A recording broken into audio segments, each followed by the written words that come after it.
আজি দিনটোতে চূড়ান্ত হ'ব বিজেপিৰ প্ৰাৰ্থী তালিকা। নতুন দিল্লীত বিজেপিৰ মুখ্য কাৰ্যালয়ত বিজেপিৰ সংসদীয় সমিতিৰ বৈঠক সন্ধিয়া 6:30 বজাত অনুষ্ঠিত হ'ব। এই বৈঠকখন প্ৰধানমন্ত্ৰী নৰেন্দ্ৰ মোদীৰ উপস্থিতিত এই বৈঠকখন অনুষ্ঠিত হ'ব। বৈঠকত উপস্থিত থাকিব গৃহমন্ত্ৰী অমিত শ্বাহৰ লগতে বিজেপিৰ ৰাষ্ট্ৰীয় সভাপতি নীতিন নবীন।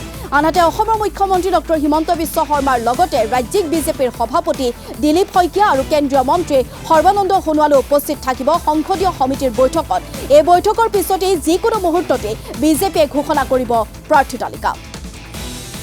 আৰু এই মুহূৰ্তত নতুন দিল্লীৰ সাংবাদিক প্ৰাঞ্জল প্ৰতিম দাসৰ সৈতে ফোনলাইনত সংযোগ স্থাপন কৰিছো। প্ৰাঞ্জল, যিহেতু আজিৰ দিনটোত চূড়ান্ত প্ৰাৰ্থী তালিকা ইতিমধ্যে বিজেপিয়ে প্ৰকাশ কৰিব, কাৰণ 6:30 বজাত যি সংসদীয় সমিতিৰ বৈঠক আছে আৰু এই বৈঠকৰ পিছতে হয়তো যিকোনো মুহূৰ্ততে প্ৰাৰ্থী তালিকা ঘোষণা কৰিব পাৰে। কিন্তু কথাটো হৈছে যে তাৰ প্ৰাক মুহূৰ্তত প্ৰতিদিন টাইমৰ হাতত যিটো বহুখিনি খবৰ আহিছিল, আমি ইতিমধ্যে আজি 4গৰাকী বিধায়কৰ নাম কৰ্তন হোৱাৰ খবৰ জনাইছোঁ। সমান্তৰালকৈ এইবাৰ বহুকেইটা সমষ্টিত আচলতে নতুন মুখ আৰু যুৱ বিশেষকৈ মহিলা প্ৰাৰ্থীক অগ্ৰাধিকাৰ দিয়া কথাও যিটো চৰ্চা চলি আছে, গতিকে বহুখিনি আচলতে দৃষ্টি নিবদ্ধ থাকিব বিজেপিৰ এই প্ৰাৰ্থী তালিকাত।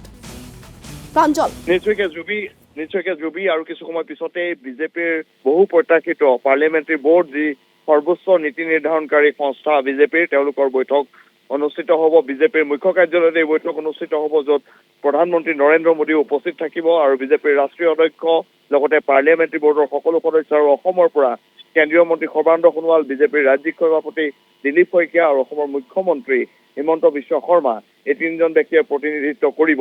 মূলতঃ অসমৰ যিকেইখন আসনত ইতিমধ্যে বিজেপিয়ে কৈছে যে 26খন আসন আৰু 11খন আসন মিত্ৰলোক এৰি দিয়াৰ কথা বিজেপিয়ে ঘোষণা কৰিছে কালি কোৰ কমিটিৰ বৈঠকৰ পিছত। গতিকে বাকী ৰৈ যোৱা আটাইকেইখন যি আসন আছে তাৰ ওপৰত আলোচনা কৰা হ'ব।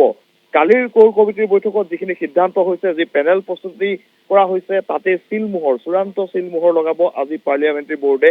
আৰু এই ক্ষেত্ৰত খুব আমি যদি চাওঁ তেনেহলে যিখিনি তথ্য আহিছে যে বিজেপিৰ কাৰণে এই মুহূৰ্তত সকলোতকৈ ডাঙৰ কথাটো হৈ পৰিছে চিটিং গেটিং, অৰ্থাৎ বৰ্তমানৰ যিসকল বিধায়ক আছে তেওঁলোকৰ কাক প্ৰাৰ্থিত্ব দিব আৰু কাক প্ৰাৰ্থিত্ব নিদিব।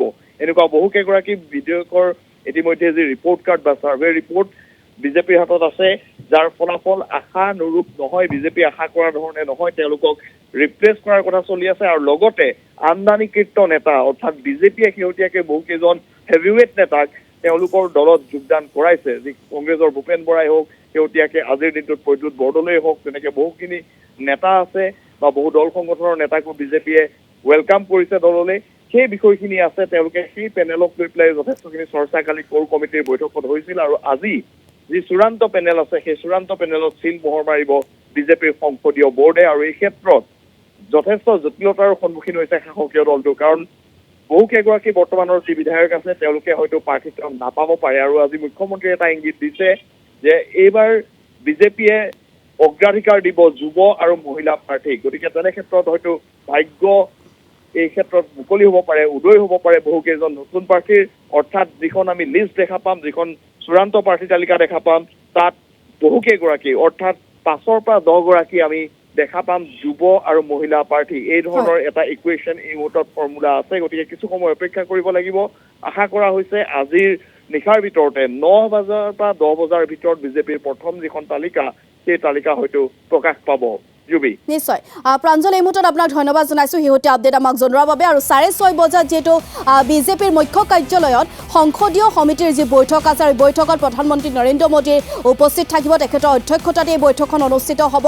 আৰু সেই বৈঠকৰ পিছতে যিকোনো মুহূৰ্ততে বিজেপিয়ে অসমৰ যি নিৰ্বাচনৰ সেয়া চূড়ান্ত প্ৰাৰ্থীৰ তালিকা প্ৰকাশ কৰাৰ পূৰ্ণ সম্ভাৱনা আছে।